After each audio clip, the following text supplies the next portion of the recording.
જઈએ અશ્વિન મહેતાનો સવાલ આવી રહ્યો છે TCSના કાઉન્ટર પર એમનો સવાલ છે જગદીશભાઈ. હવે આઈ થિંક એમની પાસે આ કાઉન્ટર છે 3,850 રૂપિયાના એમને આ કાઉન્ટર લીધા છે. નેક્સ્ટ 1 વર્ષ અને 1 વર્ષ પ્લસ એ હોલ્ડ કરી શકે છે. એ પૂછી રહ્યા છે શું કરવું જોઈએ, અહીંયા હોલ્ડ કરી શકાય, રાઈટ?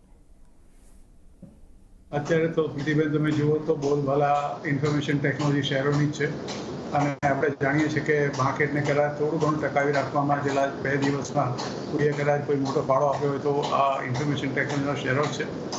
ફંડામેન્ટલી તમે જુઓ તો એ largest information technology company of this country, સૌથી મોટી કંપની છે, ડેટ ફ્રી કંપની છે. કંપનીનું સૌથી મોટું જમા પાસું એ છે કે જેટલો પણ પ્રોફિટ કમાય છે એના લગભગ 70 થી 75 થી 80% ઇવન વધારે એ લોકો ડિસ્ટ્રીબ્યુટ કરી દેતા હોય છે by of dividend or bonus. વર્ષોની એમની આ પ્રથા ચાલતી આવી છે. એટલે મને એવું લાગે છે કે આ પર્ટિક્યુલર શેરમાં તમારી જો લાંબા ગાળાનું રોકાણ હોય તો ચોક્કસ તમે રાખી શકો. મને એવું પોતાનું અમારું અનુમાન છે કે જે રીતે અત્યારે ઇન્ફોર્મેશન ટેકનોલોજીનો આખો સિનારીઓ ખાસ કરીને નોર્થ અમેરિકામાં મોટાભાગની કંપનીઓ અત્યારે પોતાના ઓર્ડરો મેળવતી હોય છે, એમાં થોડો ઘણો પોઝિટિવ ટર્ન આવ્યો છે અને હવે વ્યાજના દરો પણ ત્યાં ઘટવાની પૂરી શક્યતા સપ્ટેમ્બર મહિનામાં છે. તો આ શેર મને એવું લાગે છે કે કદાચ એકાદ વર્ષમાં અહીંથી 5 થી 7 કે 10% જેટલો વધે તો પણ નવાય નહીં. એટલે જો પૈસાની જરૂર ના હોય તો ચોક્કસ આ શેરમાં તમે બિલકુલ યથાવત પરિસ્થિતિ જાળવી રાખો 1 વર્ષ માટે, અને 1 વર્ષ પછી તમે કદાચ એનો ભાવ 48-49 આવે તે વખતે કાં તો પૂરું અથવા પાર્શિયલ પ્રોફિટ બુકિંગ કરી શકો છો. ઓકે, હા, તો પ્લીઝ અશ્વિનભાઈ હોલ્ડ કરજો. 5 થી 7% આપણે રાઇઝ જોઈ શકીએ છીએ. 4,800, 4,900, 4,800, 4,900ના પણ લેવલ્સ આપણને 1 વર્ષમાં જોવા મળી શકે છે. અને ત્યારે may be we can take a call કે કઈ રીતના તમારે સ્ટ્રેટેજી વાપરવી જોઈએ અને કદાચ મે બી તમે પાર્શિયલ પ્રોફિટ ત્યારે બુક કરી શકો છો. સાથે નેક્સ્ટ સવાલ પર જઈશું અને આજે એની વિચ વેઝ આપણે આઈટી સ્ટોકમાં સારી એવી તેજી બી જોઈ રહ્યા છે થેન્ક્સ ટુ US ન્યૂઝ કે અહીંયા રેટ કટની હવે ઘણી રાહ જોવાઈ રહી છે.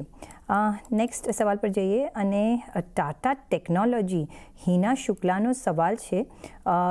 ટાટા ટેકનોલોજી, વૈશાલી, એમની ખરીદી છે 1,020 રૂપિયાની આસપાસની. કઈ રીતના તમે ચાર્ટિકલી અહીંયા જોઈ રહ્યા છો ટાટા ટેકનોલોજીના કાઉન્ટરને? તો ચાર્ટિકલી આપણે જોઈએ તો ઘણા સમયથી આ સ્ટોક લલમાં હતો અને ફ્રાઈડેથી આપણે જોઈએ છે એક સારું વોલ્યુમ પિકઅપ થયું છે અને it's a nice bullish candle. So મારા ખ્યાલથી ટાટા ટેકનોલોજી આ લેવલ એક અપ્રોપ્રિએટ રહેશે ઇવન એડ કરવા માટે, બીકોઝ આઈ થિંક અહીંયાથી એક કન્સિસ્ટન્ટ બાઇંગ હજી આવ્યું તો this can go towards first target રહેશે 1150, પછી ત્યારબાદ આપણે જોઈ શકીએ 1200 સુધી પણ. બટ ફર્સ્ટ ટાર્ગેટ માટે હું અત્યારના પોઝિટિવ. ઓકે, તો ફર્સ્ટ ટાર્ગેટ માટે અત્યારનો જો એને ખરીદી કરવી હોય, એવરેજ કરવું હોય તો પણ તમે અહીંયા એન્ટ્રી કરી શકો છો. ફર્સ્ટ ટાર્ગેટ 1,150નો આપણે જોઈ રહ્યા છીએ. પણ જગદીશભાઈ, ટાટા ટેકનોલોજી ટાટા ગ્રુપની કંપની છે અને ઘણા બધા ટાટા ગ્રુપના નામથી પણ આ કાઉન્ટરમાં રોકાણ કર્યું હશે ને ટેકનોલોજી પૂરશે આજે આપણે સારી એવી આગળ જતાં. ટેકનોલોજી નહીં હોય તો હવે તો એનાથી સર્વાઈવ નથી થવાતું. કઈ રીતના તમે જોઈ રહ્યા છો વેરી લોંગ ટાઈમ માટે પણ કે લોંગર હોરાઇઝન માટે પણ આ કાઉન્ટર તમે હોલ્ડ કરશો કે બીજા કોઈ ઓપ્શન્સ તરફ જોશો? આવ્યો ત્યારે બહુ જ લોકોને એના માટે ઉત્સાહ હતો અને જે રીતે ઓવર સબસ્ક્રાઇબ થયો, જે રીતે લિસ્ટિંગ થયું, લિસ્ટિંગના દિવસે 1,400 રૂપિયાનો એનો ભાવ પડ્યો. આ પર્ટિક્યુલર કંપની જે બેઝિકલી કામ કરે છે એમાં મેઇનલી તો એ ટાટા મોટર્સ માટે અને ટાટા ગ્રુપની કંપની માટે જ કામ કરે છે. એટલે એને એવો કોઈ બહારથી કોઈ ઓર્ડર લેવાની કે એની કોઈ બહુ ખાસ જરૂર નથી. કોઈ સંજોગો વસાત આ પર્ટિક્યુલર શેરમાં હજી એટલી મૂવમેન્ટ નથી, કારણ કે મને એવું લાગે છે કે જે હોલ્ડિંગ્સ અત્યારે જે લોકો પાસે છે એમાં હોલ્ડિંગ્સમાં જે પબ્લિક હોલ્ડિંગ છે એ કમ્પેરેટિવલી થોડું લિમિટેડ છે અને એને કારણે આની અંદર તમને બહુ ખાસ મૂવમેન્ટ જોવા નથી મળતી. તમે આમ જુઓ તો પબ્લિક પાસે હાર્ડલી એબાઉટ 1 to 1.5% જેટલું હોલ્ડિંગ હશે. પ્રમોટરો પાસે લગભગ 55% છે. એટલે FIS પાસે ખાસું પ્રમોટર પાસે જે હોલ્ડિંગ છે અને FIS પાસે હોલ્ડિંગ છે વર્ચ્યુઅલી અબાઉટ 41% અને બાકીનું DI પાસે છે. એટલે એનો ફ્લોટિંગ સ્ટોક બહુ ઓછો છે બજારની અંદર. એટલે એની અંદર ખાસ તમને બહુ મુવમેન્ટ કે અપ્સ એન્ડ ડાઉન જોવા નથી મળતા. પણ વૈશાલીબેને કહ્યું એમની સાથે હું બિલકુલ સમજ છું. આ શેર એક લાંબા ગાળાની લાંબા રેસનો ઘોડો છે. તમને જો કદાચ ટાટા ગ્રુપમાં વિશ્વાસ હોય તો ચોક્કસ આ શેરમાં આ ભાવે બી ખરીદી કરો. વધઘટે આ શેરનો ભાવ 1,400 રૂપિયા તો આવશે જ, પણ કદાચ 2 કે 3 વર્ષની અંદર આના શેરનો ભાવ 1,700, 1,800 કે 2,000 તો પણ નવાય નહીં. Fundamentally this particular company is very strong. Okay, fundamentally ઘણી સ્ટ્રોંગ છે, ટાટા ગ્રુપની કંપની છે, ઇન્ટરનલ ઓર્ડર્સથી કામ કરે છે, એટલે આપણે ઘણી મૂવમેન્ટ નથી જોતા. પણ યસ, તમે જો વેરી લોંગ ટાઈમ માટે જો હોલ્ડ કરી શકતા, હોલ્ડ કરજો. લાંબી રેસનો ઘોડો છે. 1700થી 1800 રૂપિયા આપણે લોંગ રનમાં લેવલ્સ જોઈ રહ્યા છીએ. શોર્ટ ટર્મમાં જે મેં બતાવ્યું, જે તમને જણાવ્યું, 1150ના લેવલ સાથે આપણે કામકાજ કરી શકીએ છીએ. નેક્સ્ટ સવાલ વૈશાલી તરુણ જાનીનો છે. BPCL અને HPCL કરંટ માર્કેટ પ્રાઇસથી એન્ટ્રી કરવી હોય તો કરી શકાય? તો ઓવરઓલ OMCsમાં ઘણી તેજી દેખાઈ રહી છે, બટ આઈ થિંક ઓલરેડી સારું એવું ચાલ્યું છે. સો આઈ વુડ સે થોડું ડિપમાં લેવાની સલાહ રહેશે. અને અગર રિસ્ક એપેટાઇટ વધારે હોય તો પછી આજના લોના સ્ટોપ લોસથી, હું HPCL ની વાત કરી રહી છું, તો આજના લોના સ્ટોપ લોસથી લઈ શકાય. Look for a target of 420 as a near term.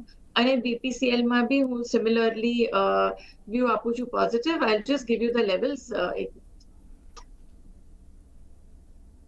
સો અત્યારના 350 ભાવ ચાલી રહ્યો છે. સિમિલર વ્યૂ 300 આજે જે કન્સોલિડેશન થઈ રહ્યું છે, 340 નો એક સ્ટોપ લોસ રાખવો and look for a target of 375.